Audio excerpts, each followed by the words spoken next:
안녕하세요. 노동법의 노동법의 정서 임놈 권놈입니다. 네, 오늘은 판례 속보 하나를 소개해 드리려고 하는데요. 바로 재직 조건이 붙은 정기 상여금의 통상 임금성에 관한 판례입니다. 네. 판례 번호는 저희가 이렇게 달아드리도록 하겠습니다. 네, 저희가 한 줄로 요약을 해서 재직 조건이 붙은 정기 상여금의 통상 임금성이다 라고 이렇게 말씀을 드렸잖아요. 그런데 통상 임금이 무엇인지, 통상 임금이 어떨 때 사용되는 용어인지, 그다음에 재직 조건이 붙었다라는 것은 무엇을 의미를 하는지 이런 것에 대해서 간단히 설명을 해드리고, 그 다음에 오늘의 판결 요지를 잠시 말씀을 드리고, 그리고 이것이 낳는 사회적인 파장 이런 것에 대해서도 잠시 말씀을 드리려고 합니다. 네.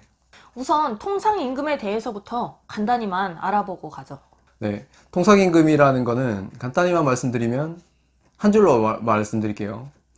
소정근로의 대가로 정기적, 일률적, 고정적으로 지급되는 임금을 통상임금이라고 말합니다. 이 통상임금을 기준으로 해서 계산되는 수당들이 여러 가지가 있는데요. 네. 그 중에 여러분들이 좀 잘 알고 계시는 시간의 근로수당이 있고요. 이거는 연장, 야간, 휴일 근로수당을 의미를 합니다. 네. 그리고 또 잘 알고 계시는 연차 미사용 수당도 이 통상임금을 기준으로 해서 계산을 하는 사업장이 굉장히 많은데요.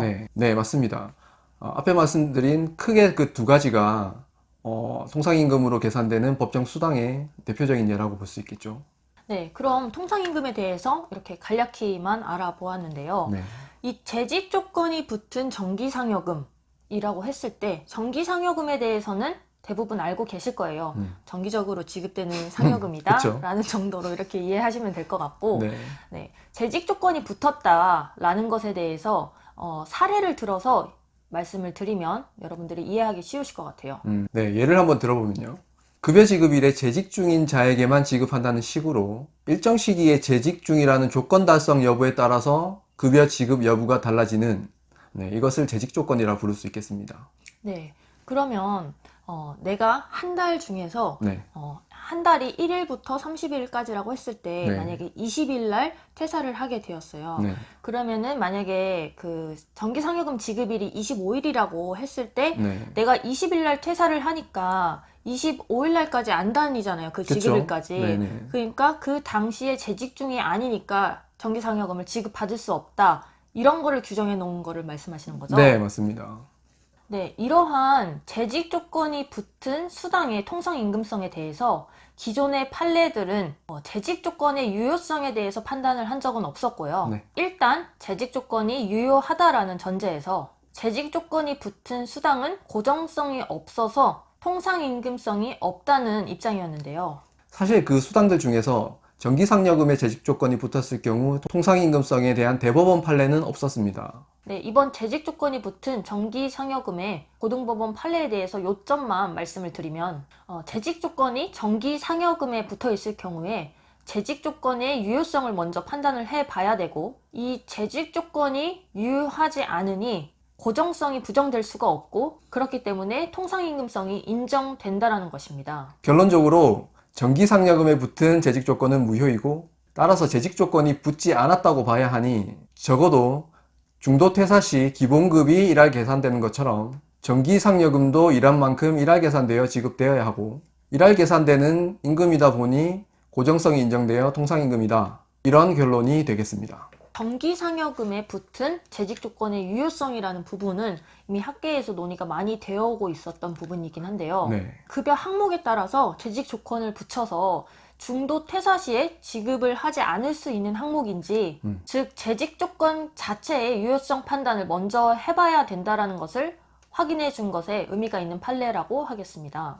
개인적인 의견을 말씀드리면, 기존에 나왔던 전원합의체 대법원 판례는 정기성, 일률성, 고정성이라는 그 세 가지 판단 지표를 중시했다라고 생각됩니다. 하지만 이번 고등법원 판례는 그 세 가지 지표를 판단하기에 앞서 소정근로의 대가성을 먼저 봐야 된다 라는 부분을 중시하지 않았나라고 생각을 합니다.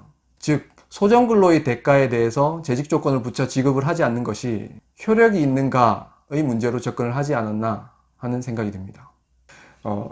극단적인 비교를 해보자면요, 재직 조건이 무조건 유효하다고 본다면 기본급에 재직 조건을 붙여 직원을 채용을 해서 급여 지급일인 22일 전에 중도 퇴사를 할 경우 임금을 한 푼도 지급하지 않을 수도 있다는 결론에 이를 수도 있으니 이러한 재직 조건 만능주의의 경종을 울리는 판결이 나왔다는 의미가 있겠습니다. 네, 근데 그건 좀 너무 극단적인 거 그런가요?